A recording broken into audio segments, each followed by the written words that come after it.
Widowmaker, how to get struck by lightning. When I admit my secret wish is to get struck by lightning, I'm not speaking figuratively. I don't mean struck by a blinding desire or love at first sight. I'm talking about a bolt 5 times as hot as the surface of the sun. A stroke that can run 100,000 miles in just 1 second, that stretches and sparks over 3 miles long. But I want more than the science, the pie charts, the hard facts. I want the feeling the writer Gretel Ehrlich, twice struck in her life, describes during her first experience with lightning as it moved through her body as she walked the Wyoming plains. It felt, she claims, as though sequins had been poured down my legs. I'd settle for pomegranate seeds spinning down the white of my red hair's part, a sparkler down my spine, shark teeth teasing my toe tips, my lips vibrating as if they could translate the troposphere. I don't think it's too much to ask of an empty field, a parking lot, a car's beckoning antenna. I remember the day my 11th grade English teacher, Mrs. Norman, showed us her lightning scars. She said she'd been struck the moment she placed her car key into her vehicle's lock in the parking lot of her grocery store. The force of the hit had spun her in a complete circle, a full 360 degrees. She was scorched with 2-inch-long scars, one where the bolt entered on her right thumb tip, and one on that same arm's elbow where the electricity exited her body. Mrs. Norman had strawberry blonde hair, like mine, and fair, freckled skin, so her lightning scars showed up starkly as matching rose-pink stars. I imagined mine would resemble those exact marks. I imagined that through having them, I'd never have to worry about my shyness, about the low-pitched tone of my voice, about never having a story impressive enough to tell strangers I'd meet at parties or on airplanes. I possess a singular tale of danger and survival. I'd be seared by the sky. I'd bear those rare beauty marks hard-won by the wildest charge and chance. Many people have uploaded pictures of their lightning scars to the internet to share the arresting visual aftermath of their encounters. I'm not naive.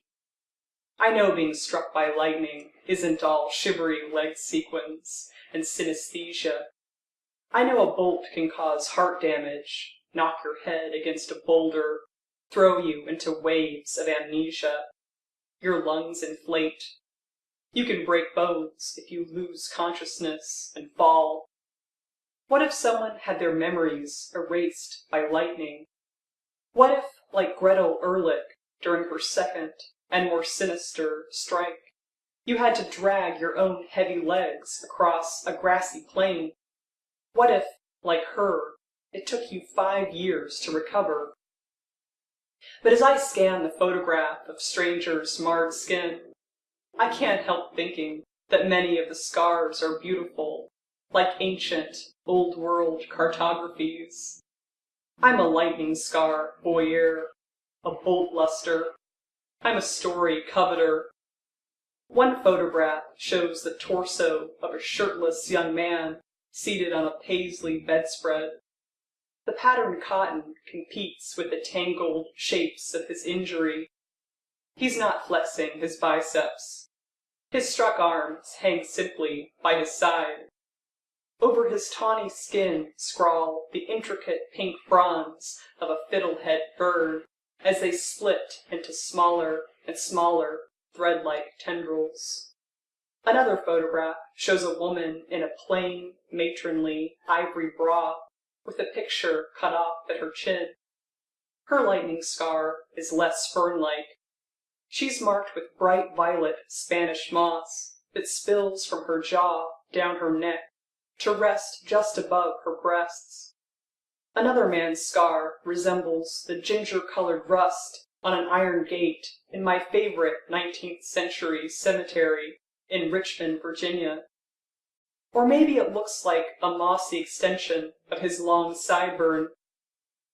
One man's red welted back looks as if he'd been slashed by a knife. I know the scars aren't all beautiful, but I still can't stop staring. There's a pale, caramel-tinged cow, still alive, still standing in a field, its entire left side charred, its raw, plum-colored wounds outlined in an awful, singed black. The animal looks as if it shouldn't have survived the attack.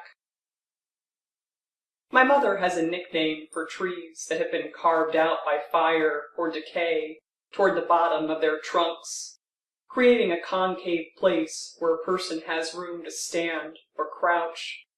She calls the trees Widowmakers.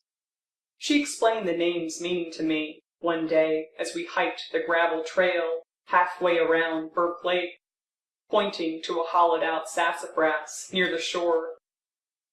Although trees with person-sized slits may seem like the perfect shelter to a hiker caught in a sudden storm, hiding inside a tree trunk makes a person far more likely to be struck by lightning. It's as if a person becomes a tree, like Ovid's Daphne transformed into a laurel in the Metamorphoses. It's as if a hiker becomes as flammable as birch bark, or as tall as a white pine. A widowmaker tempts you to wait inside its embrace, and then betrays you through enticing the lightning's strike. I like that I'm given a word for this. Widowmaker. This nearly mythic foliage. This vote of space for a struck saint. This booby-trapped door that leads straight to Thor's hand. I've watched the word lightning coyly morph its characteristics as it zigs and zags its sonics across languages. So many shapes. In French, it's the husky, quick-voweled foudre. In Italian, it's the rich, silky fulmine. In Afrikaans, it's the eerie, downward-swerving vierlich. In Swahili, it's the undulant umeme. In Spanish, it's the lavishly elongated relampago. In German, it's the sibilant blitz. In Finnish, it's the lighthouse pulsing salama. In Armenian, it's the deeply glottal kaitsak, my favorite for its translation into English as an alchemical, fiery stone. Imagine being stoned by fire. Imagine being branded by the sky.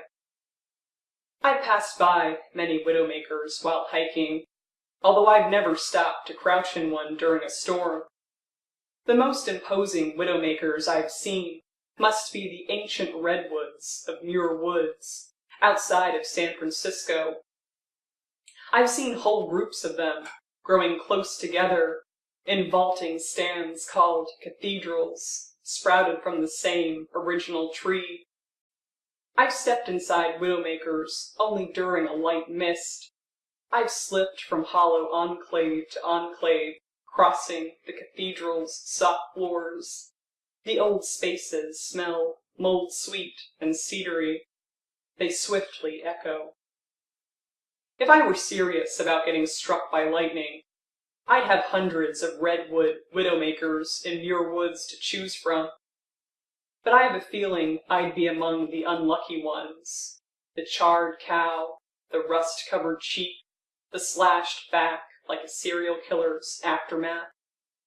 If I could guarantee just 2 small, safe, pink scars, one on my fingertip and one on my elbow, I would call down the lightning. I would wait for the storm to hit and then crouch in a tree. Even saying so makes me shiver, as if I truly had the power to harness an element. I could find the exact middle of a blue field, the metal smell of the gathering static, the crabgrass standing up like fine hair, There I could summon a bolt. Maybe just knowing this, that I can, could itself be enough.